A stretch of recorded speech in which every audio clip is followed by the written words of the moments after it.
Muy buenos días a todos y bienvenidos un jueves más a una de las píldoras tecnológicas que Telefónica convoca. En primer lugar me presento, soy Diego Rodríguez, responsable de desarrollo de negocio TI en Telefónica y nada, yo creo que hemos esperado un minutito de cortesía. Vamos a ir arrancando, os voy a presentar a los expertos que nos van a acompañar hoy. Por un lado, tenemos a Daniel Reina. Hola, buenas. Responsable de infraestructuras y experto en sistemas de almacenamiento cloud de Telefónica. Y por otro lado tenemos a Miguel Alcolea. Muy buenas.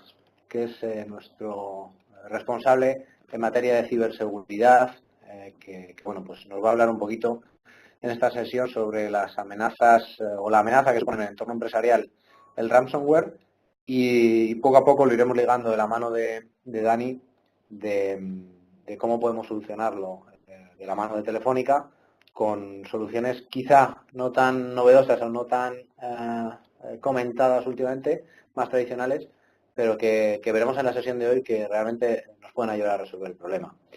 Y sin más dilación, si queréis, empezamos. Cuéntanos un poco, Miguel, ransomware, la gran palabra, ¿no?, del año. Sí. Y el gran susto que hemos tenido muchas empresas. Cuéntanos un poquito cómo está el mercado y cuál es la problemática alrededor del ransomware. Sí, yo creo que de todos es conocido el peligro al final que estamos teniendo a través de estas amenazas que nos invaden. Nosotros siempre lo comentamos, esto ha tenido tal repercusión porque se ha hecho ver, es decir, al final es una amenaza de seguridad que ha llegado a nosotros y se representa, es decir, nos sale un pop-up, nos sale una pantalla, nos bloquea, nos cifra, etcétera, etcétera. El malware o el mal siempre ha existido como tal dentro de lo que son el malware, ¿vale? Dentro de todas las amenazas que siempre se han comentado. Lo que pasa que en muchas ocasiones no hemos sido conscientes de que se estaba produciendo pues una fuga de información o que mi ordenador pertenecía a una red de botnets o podía pertenecer a algún entramado mayor que luego me lo podían alquilar, como se hace en la dark web, ¿de acuerdo? Entonces, más centrándonos en el peligro que yo creo que nos se avivó mucho en el 2017, seguramente que algunas personas de las que están escuchando esta charla pues sufrieron este pánico general que puede producir este tipo de malware. Y más centrándonos en ellos, pues esto de dónde sale, cómo se representa, por qué viene hacia nosotros, ¿no? Pues al final es un modelo de negocio. O sea, el tema de la seguridad, el tema de encontrar algo para hacer negocio, ha traspasado el mundo físico y ha venido al mundo lógico, ¿de acuerdo? De hecho, hay estadísticas perfectamente comprobadas y testeadas que nos dicen que el crimen real disminuye, pero lo que está aumentando es el crimen lógico. Es mucho más sencillo poder robar dinero a las empresas, a la gente, a través de medios cibernéticos, que no desde un medio de ponerme una malla en la cabeza e ir a un banco a punta de pistola, ¿de acuerdo? Ese es uno de los puntos a tener siempre en cuenta. ¿Cómo viene este tipo de amenazas hacia nuestras empresas y hacia nuestras corporaciones? Pues suele venir a través del correo electrónico, ¿de acuerdo? Pero bueno, ese es uno de los pasos que comentaremos a continuación, ¿vale? Entonces, pasando a la siguiente transparencia, lo que sí que se puede ver fue uno de los grandes eventos de ransomware que se produjeron pues allá en mayo del año pasado, ¿de acuerdo? Ese fin de fatídico que muchos de nosotros sufrimos y muchas de nuestras operaciones, por poner las operaciones de Telefónica, tuvieron un fin de muy entretenido. ¿De acuerdo? Entonces, al final hay unas amenazas que en este caso el WannaCry, pues en ese fin de semana de mayo, ese viernes fatídico, y directamente se empezó a propagar a medida que se iban encendiendo los ordenadores. Es decir, empezó por los países asiáticos y a medida que todos nos íbamos despertando, y encendiendo nuestros puestos de trabajo, esto iba llegando a todas las corporaciones, ¿de acuerdo? Por eso, si recordáis ese fin de semana que salió en todas las noticias, ¿no? Como portada en todos los informativos, pues venía a decirnos que a medida que iban arrancando, ya llegó el informativo de las 3 de la tarde, ¿no?, de ese viernes, y se veía que la amenaza ya estaba llegando a Estados Unidos, ¿de acuerdo? Entonces, al final, era una amenaza que no se sabe quién fue realmente el paciente cero, hay ciertas hipótesis en ese sentido, pero bueno, lo que se vio con este tipo de ataque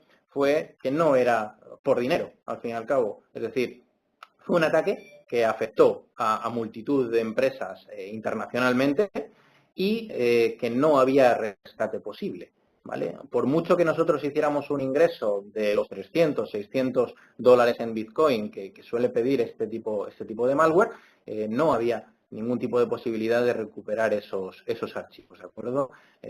Todavía en la actualidad no existe posibilidad de descifrar esos archivos. Ya sabéis que al final el ransomware lo que es, en ese sentido, es un algoritmo de cifrado sobre mis archivos que lo que evita es que esto en 10, 20, 100 años, dependiendo de la capacidad de procesamiento que tengamos en esa época, podamos llegar a, por fuerza bruta, saber ese contenido, recuperar ese contenido de ese archivo previamente cifrado, ¿vale? Por eso es el miedo que nosotros podemos tener, ¿de acuerdo? Como dice la transparencia, se habla de que actualmente tenemos un ataque cada 40 segundos. O sea, esto es un hecho y es una realidad, ¿de acuerdo? No es algo que estemos aislados y al final lo que estamos comentando puede difundirse por diversos medios, ¿de acuerdo? Entonces, ante esta problemática ya no solo nos queda la pregunta de qué podemos hacer. Es decir, en muchas ocasiones nosotros nos encontramos que pues tenemos nuestra casa, ¿de acuerdo? Y podemos poner pues una cerradura más grande. Es algo físico, algo que nosotros vemos.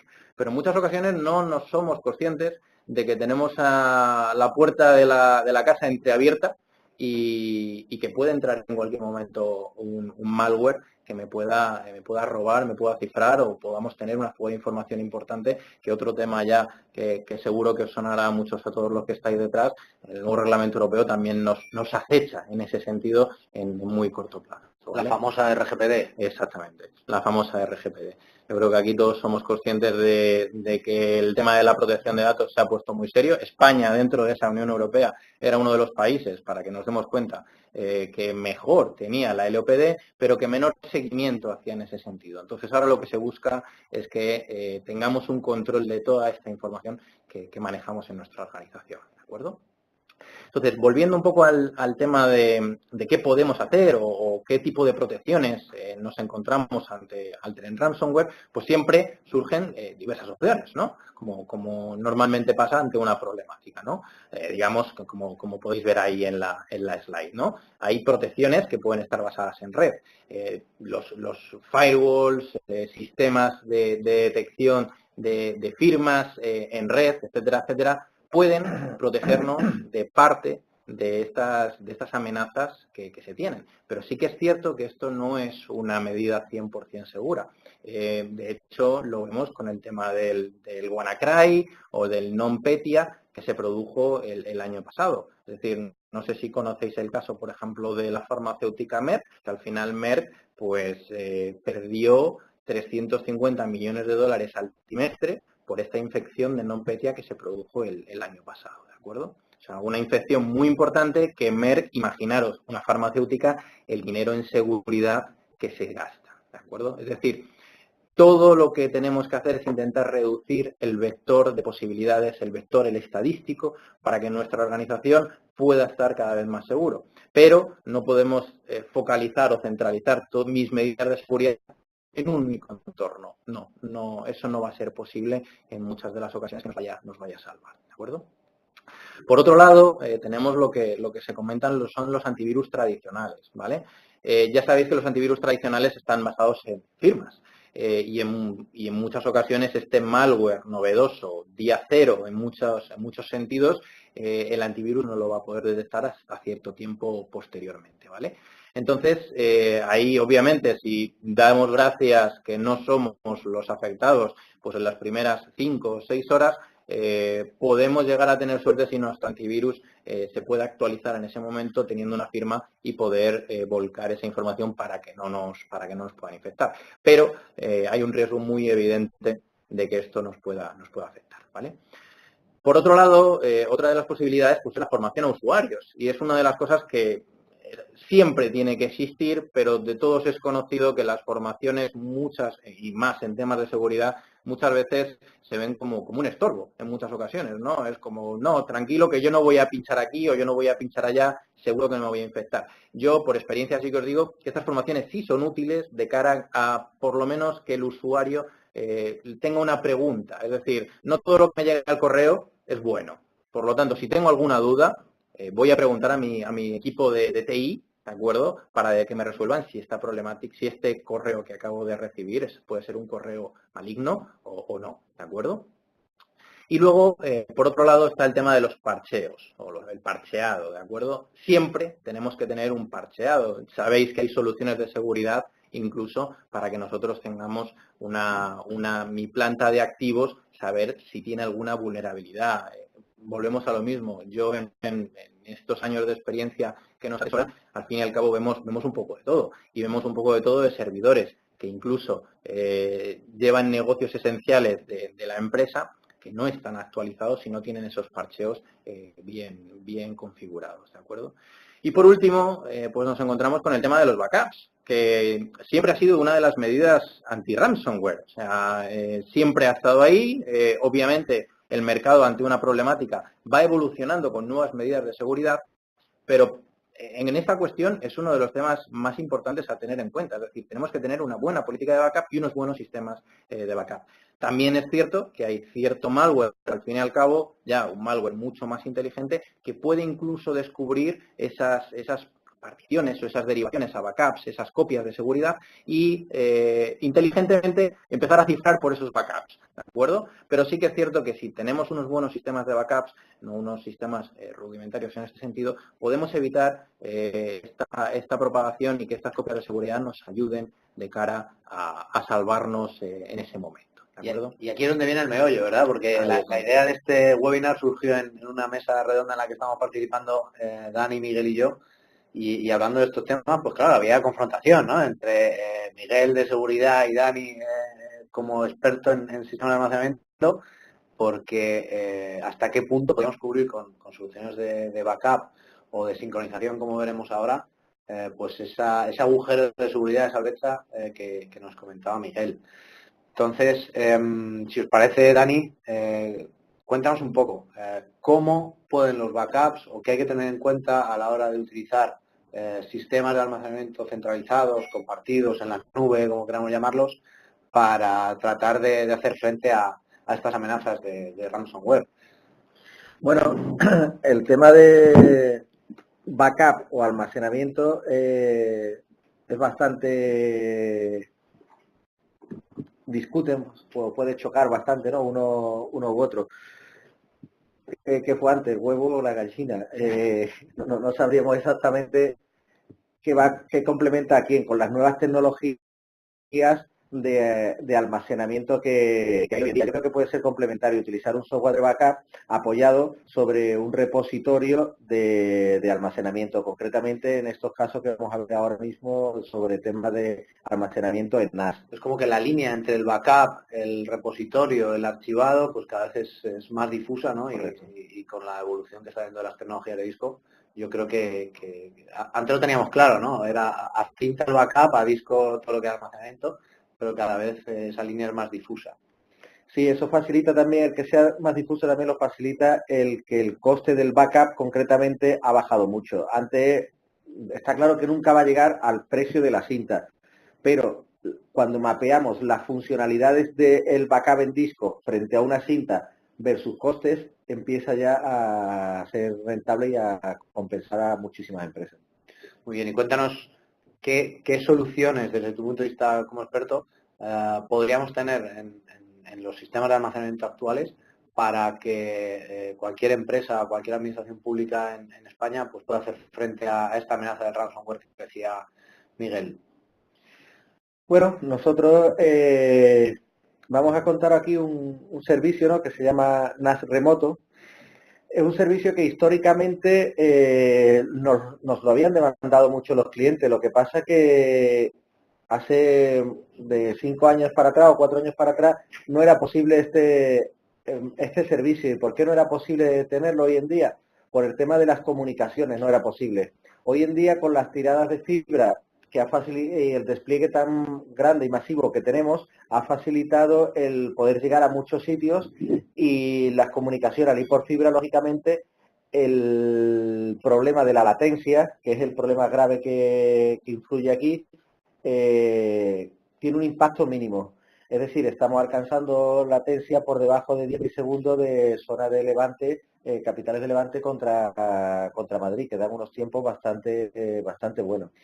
Aquí lo que vamos a contar concretamente es un caso de un servicio que se llama NAS Remoto. Consiste en la infraestructura de almacenamiento NAS que tenemos en nuestros data centers en Madrid, a través de las redes privadas, de la MPLS, conectarla con el domicilio del cliente. ¿Cómo lo hacemos? Existe una funcionalidad que se llama SVM, Storage Virtual Machine, que en el fondo lo que es un servidor de ficheros virtual. A través de la red utilizamos ese servidor de ficheros, se lo presentamos al directorio activo de los clientes. Al presentárselo al directorio activo de los clientes como un elemento más de ese directorio activo, el cliente es quien ya decide a qué delegaciones, usuarios, le doy qué volumen, qué cantidad, qué permiso, lectura, escritura, borrado, en fin, y juego como si fuera un servidor de ficheros local que está teniendo en las distintas sedes. ¿Qué ventaja tiene este servicio? Estás eliminando el servidor de ficheros, el local que tiene, el hardware, el mantenimiento, soporte, la administración, consumo energético, todas estas pequeñas partidas de costes, cuando tú lo mapeas frente al servicio que nosotros proponemos, te sale más rentable el servicio, que al final vas a pagar una cuota gigamés de lo que estés necesitando. Y entiendo que además también resolverá estos problemas de seguridad que decíamos antes con el ransomware. Sí, estos problemas de seguridad lo resuelve con una funcionalidad concretamente que se llama Snapshot. Snapshot lo que hace es una imagen de una foto, es una foto de un volumen, del contenido que tiene un volumen. Al hacer esta foto, lo que está haciendo es que, en caso de que tengas un problema con un fichero origen, lo puedes recuperar en el pasado, en el tiempo. Caso que estaba recordando cuando Álvaro estaba hablando de este tema, era Álvaro, Álvaro Miguel. Es que tenemos un Álvaro en la sala. Tenemos un Álvaro en la sala y lo estaba mirando. Perdona, Miguel. El caso de Banco de México, que le habían metido un CryptoLogger y cifraron su base de datos principal. ¿Qué fue lo que le pidieron? No sé cuántos millones de dólares por desencriptar la base de datos. Y con esta tecnología lo que hicieron fue, se fueron al firewall, buscaron en los logs la entrada de ese fichero maligno, y bueno, si fue por ejemplo a las 12 del mediodía, cogieron la copia de Snapshot que tenían 5 minutos antes, restauraron y no les costó nada. Lo único que habían tenido una pérdida de 5 minutos de datos. Pero claro, eso frente a no sé cuántos millones, pues creo que te compensa el perder esos 5 minutos. Y es una de las funcionalidades donde te puede encajar. Por ejemplo, imaginaros que tenéis una corrupción, se ha corrupto la base de datos que estáis empleando en vuestro servidor, porque está mal programada o lo que sea. Con esta tecnología de Snapshot siempre puedes retroceder al pasado y, en función de las copias que estés haciendo, los snapshots que tú vayas lanzando, pues cargas el de antes de la degradación que haya sufrido. Y esto, aprovecho para lanzarte una pregunta y para recordar a todos los conectados que pueden lanzar preguntas vía chat, que lo estamos revisando, ¿vale? Esto entiendo, Dani, que es una funcionalidad que viene por defecto en el servicio, o hay que montar maquinaria aparte. No, es una funcionalidad que viene por defecto en el servicio. El Snapshot es una tecnología muy empleada en soluciones de almacenamiento, Y bueno, aquí es donde hablábamos antes, la línea tan estrecha entre los backups y lo que es Snapshot, porque bueno, se asemejan bastante, ¿no? Depende del punto de vista que se vea. La recuperación de un Snapshot, igual que en los backups, puede ser total del volumen o puede ser parcial de un fichero concreto que estés buscando. Lo único que ocurre, conforme tú vas haciendo más Snapshot, más espacio necesitas para guardar esos Snapshots. ¿Qué es lo que se suele hacer? Por ejemplo, parecido a las políticas de backup. Muchos clientes suelen coger y hacen snapshot cada hora, por ejemplo, y le meten una retención de 24 horas. Es decir, que hago el snapshot que yo lanzo a las 00:01 del lunes, lo machaco a las 00:01 del martes. Eso sería una retención de 24 horas. Y voy jugando con los tiempos de retención. Luego, al final del día, puedo retener durante más tiempo el snapshot de guardar una copia semanal durante 7 días o un snapshot mensual de toda la cabina durante 4 meses. Bueno, ya voy jugando con los periodos de retención que necesito o que esté legalmente obligado a guardar.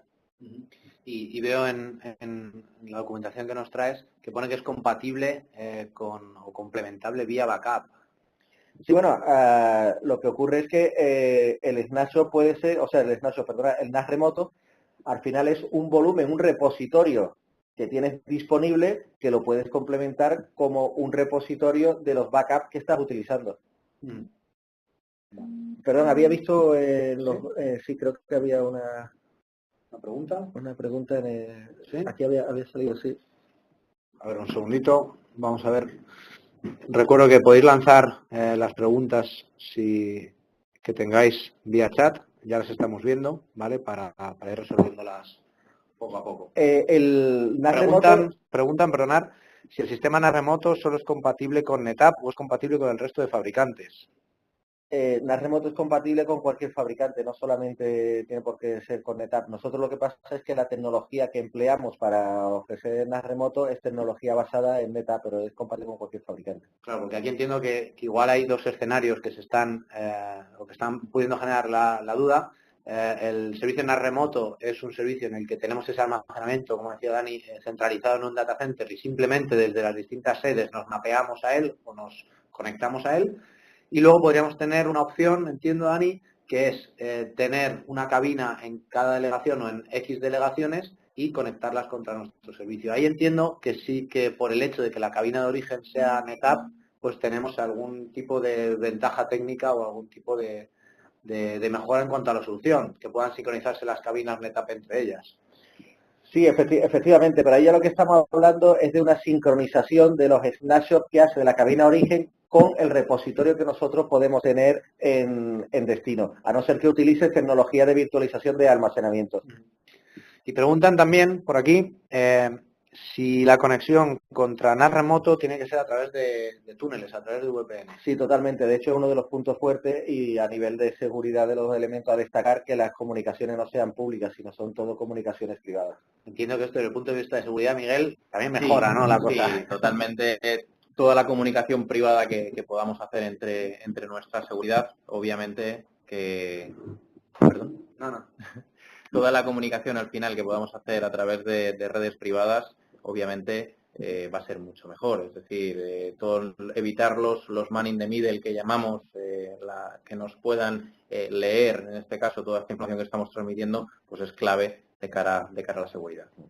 A nivel de redundancia, nos hemos comentado que la solución de Snapshot, o sea, de NAS remoto, perdonad, no solamente la tenemos disponible en un único data center, la tenemos conectada, disponible en 2 data centers. Estos 2 data centers, a través de unos anillos de fibra, están conectados y se puede replicar síncrona o asíncronamente los datos que tengas en un data center en el otro, de tal manera que tienes no solo una redundancia a nivel de HA en un único data center, sino que tienes disponible esa misma información redundada en otro, de tal manera que si las comunicaciones por cualquier problema se cayeran contra un data center, siempre puedes apuntar al otro y garantizar la disponibilidad de la información.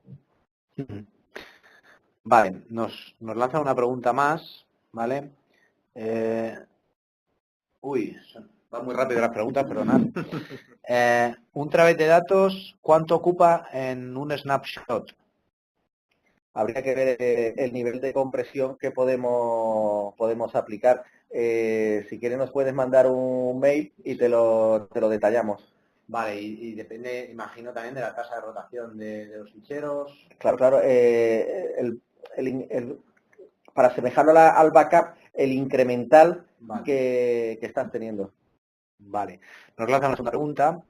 ¿Se puede utilizar como servidor de ficheros y a la misma vez que existan los snapshots de todo ello? Sí, claro, es una de las funcionalidades, ¿no? El utilizarlo como un servidor de ficheros y remotamente y eliminar el servidor de ficheros en local que tenemos. Al final, de lo que se trata es coste de giga mes que estás consumiendo. Y lleva, entiendo, por detrás la funcionalidad o la mejora de seguridad. Lleva la administración de esa plataforma, bueno, todo lo que se compone un servicio puro, que es la administración, la redundancia en cuanto a arquitectura HA, y, como no, los snapshots que tengas que utilizar. Muy bien.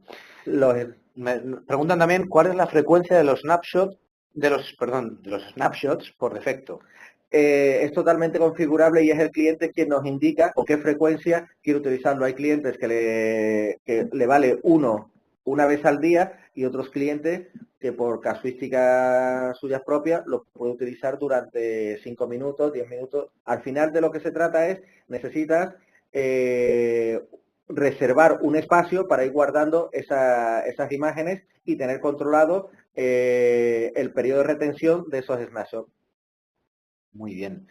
Nos preguntan también, Dani, que ya ha ido para abajo un poquito en el chat, si es válido para bases de datos SQL, yo lo extiendo al resto de bases de datos, este sistema de almacenamiento de archivados, si es válido para el almacenamiento de bases de datos. A ver, si vamos a alojar en un repositorio remoto la base de datos, aquí puedes tener un problema, porque aquí estamos hablando de almacenamiento NAS, una base de datos por rendimiento y por filosofía de rendimiento, donde se recomienda alojarla es más en almacenamiento SAN, pero depende de la latencia, podría encajar y funcionar. Yo tengo clientes que han utilizado esta tecnología, lo que pasa que en lugar de utilizar un disco lento, que es una de las gamas de rendimiento que tiene el NAS remoto, utilizan un disco más rápido y la base de datos, lógicamente, te va a dar un rendimiento mucho mayor. Y nos preguntaban también, al hilo de la pregunta anterior, de cómo de configurables eran los snapshots, si tiene un coste adicional el poder configurar los snapshots a medida. No, el único coste que tiene es el tamaño que tienes que reservar dependiendo de la cantidad de snapshots y el propio tamaño que ocupe en cada snapshot. Otra pregunta que tenemos por aquí es, ¿cuánto dura el snapshot si se hace una vez al día? Depende de la retención que les quiera poner. Le puedes poner desde retención 24 horas, 48 horas, lo que el cliente quiera, es totalmente configurable. Vale, son configurables. Nos pregunta también Eduardo si estamos utilizando discos SATA.